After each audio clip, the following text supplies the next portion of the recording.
one of the other things that like I had a lot of trouble kind of relating to, you know, you guys in middle school, it was music. Cause like I listened to a lot of artists that I don't think you would ever have listened to at that time and vice versa. But I so badly wanted to be like part of the friend group. I so badly wanted to be like cool. That I started listening to like metal music, and I listened to like Metallica and Megadeth and I like those artists. But one artist that it took me a really, really long time to get into is Trivium. And like you and Josh, I don't know who introduced who first, but y'all were into Trivium for a while. Josh introduced me, most certainly, because I guess his brother was super into them. Like I guess he still remembers the day like In Waves came out and they were playing it in their house. Yeah, I mean that was 2011, right? Yeah. So we were in like 7th grade. I started listening to them in 2012, 2012, I think it was. Yeah, because it was right around when Avengers came out.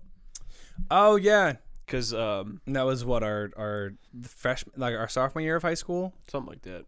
Yeah, I know that because like in my favorites on my YouTube playlist, like because Down from the Sky was the first song. And then right around there was like the Avengers trailer. So I was like, oh, so that's like when I started listening to them. Yeah. Yeah, he showed me In Waves and Down from the Sky. And I liked Down from the Sky, except the screaming part.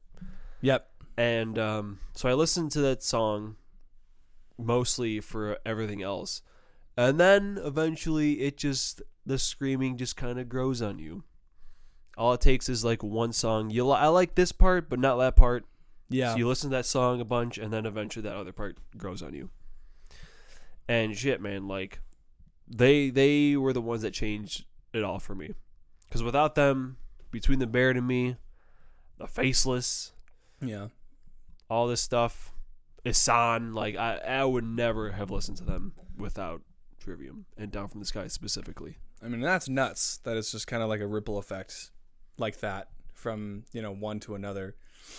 Yeah, I mean, I felt the same way. Like when I would hear you guys talk about Trivium, because it was a very apparent shift when pretty much all we listened to, like when we were together, was Metallica, and then all of a sudden it was like, hey, have you heard that new Trivium? And I'm like, I don't know who that is. And I kind of refused to listen to them because that was around the time that I was like starting to branch off in a different direction too. Like I started listening to more like classic rock, like Beatles and Zeppelin and Rolling Stones and Aerosmith, and it took me a while to get into Trivium too. I think there was a time like later in high school, like junior year, senior year, I would drive around and I would, because I never had any of the CDs. I had never had any of their albums.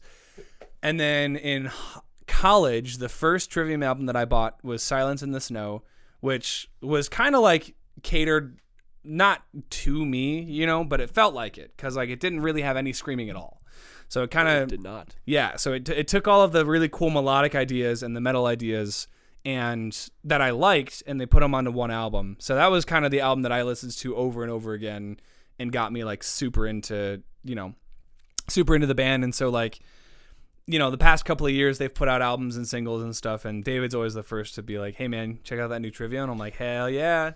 And then we'll listen to it in the car and, Yeah, we got into the band at a very interesting point in their career.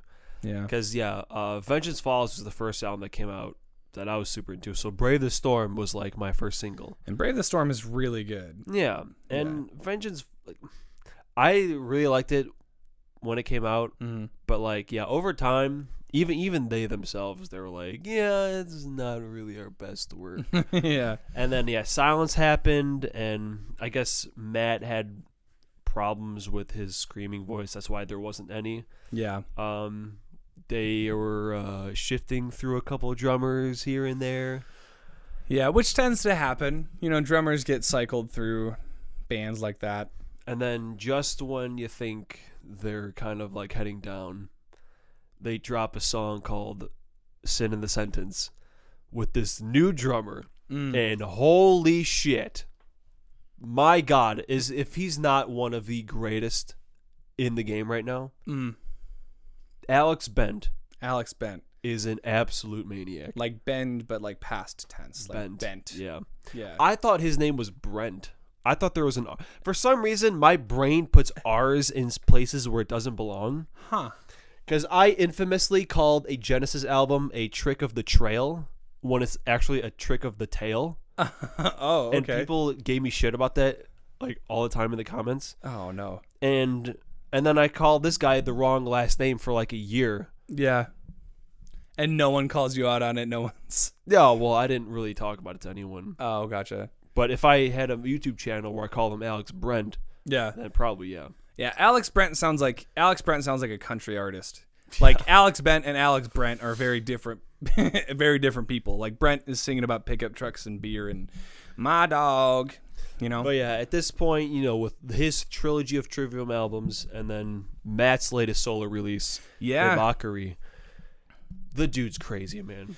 Yeah, and I guess Matt Heafy is streaming on Twitch a lot too. And he's doing video game stuff, but he's also doing music tutorials and just like playing stuff at home, like in his home. And he has a sister that does music too that I found at some point, and she does like video game covers and like, I don't know. It's a very cool development to kind of, because like we both kind of started at different places in Trivium, but like they branched off into completely different paths too, because like, you know, now I listen to stuff and like I'm used to the screaming, and I like the screaming too, and I've learned to appreciate like different styles of screaming as well, like low screams and growls and like high screams and stuff. It's never anything that I would try to do because I got a baby.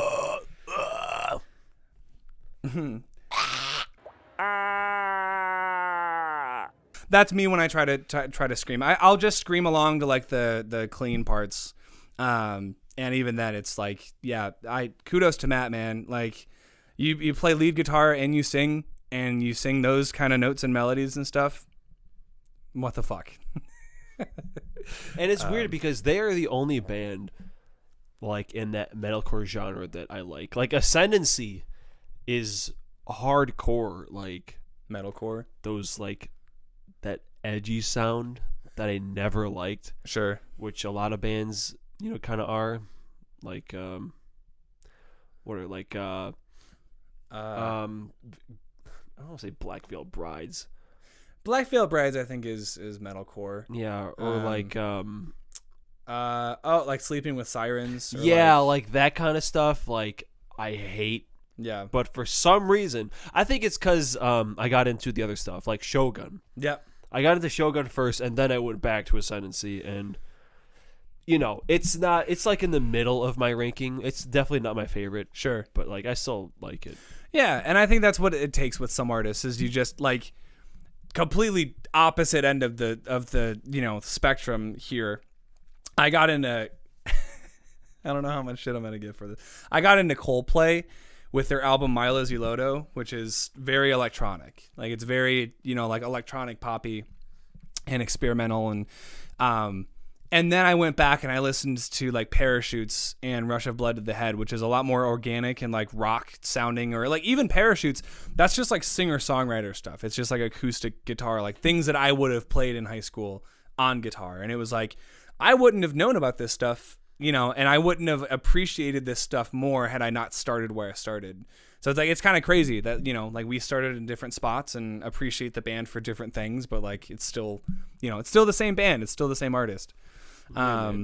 Like it's tough to say like a favorite band. Yeah. But I'm pretty sure I could lock it in at Trivium. Is my favorite band. That's a big deal. And speaking of my favorite things, yeah, we're gonna start singing my favorite things from what is that? Rodgers and Hammerstein. These are a few of my favorite things. When the snow falls.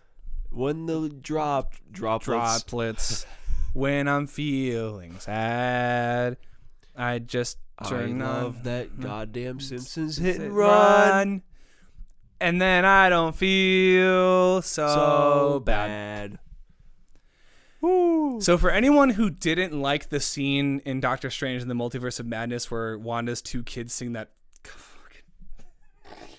That's stupid ice cream song. Oh my god. I'm so glad that people are tearing it apart online. Like, I've seen so many TikToks where people are straight up like, you can go to the bathroom for this part. Like, it's really bad. People hate that song. I hate it too. I hate Timmy and Tommy are fine characters. Save it for the bonus episode. That's your bonus episode right